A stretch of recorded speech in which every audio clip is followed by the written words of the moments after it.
into bengizibuza yona ukuthi ingabe bengifile or bengenzani, because bengazifili nje into bengithi mangivuka bengivuka ngobe ngivuke ngiphethwe yikhanda. So lokho abuse lokho ukuthi ushaywe ufakwe esakeni, ushaywe uyabona, ushayela imvu engekho, hayi ukuthi wonile, ushayelwa lezo nto le kwenze ngafikelela amehlo am aluza ilento aluza ukubona, ndangakhona ukubona kahle, nungaboni kwami kahle, ngathi ngiya kodokotela ngoba ngangibasaba labantu kakhulu, ngangibasaba indlela ngangibasaba ngayo, kwakunzima nokuthi batshele ukuthi ayangisaboni manje. Ngagcina sengibatshela sengibona ukuthi kuyonakala impela, ukuthi hayi anginenkinga ngingaboni, ngashayelwa khona lokho ukuthi hayi uthi awuboni unamanga. So ngithe mangibatshela lokho kwaqala impilo yami bathi hamba kwayiwe emashelte lentozeni ema-social working.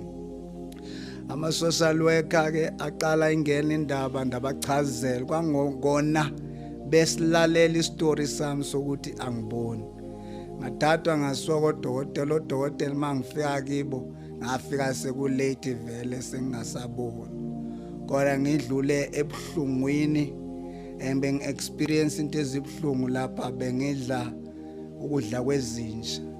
If azikho lezo nkomo bengithathwa kunikezwe izinja ukudla kwami, kumele ukuthi nginyule ukudla khona lapho emanzini ezinja ngidle. Bathi ngiyambonga nje uNkulunkulu kulesa simo, ngiyambonga kakhulu ngoba angazi nami ngiphunyuke kanjani. Cabanga nje uphila uthola ukuthi ilahleke lento almost 5 days, awubonakali, awuzi nasekhaya. So uphile ngama-strawberry, ento zalapha ehlathini, usaba nokuza ukuthi yazi ukuthi yo hayi vele elinye iliso aliboni kahle, usaba nokubatshela ukuthi hayi leli linye iliso aliboni kahle. So ke yagcina impilo yami nje ibanjalo, ngafikelela ngingaboni, bangithatha lama-social worker bangisa kuma-shelters. You know, to move from one shelter to another, it was not an easy thing.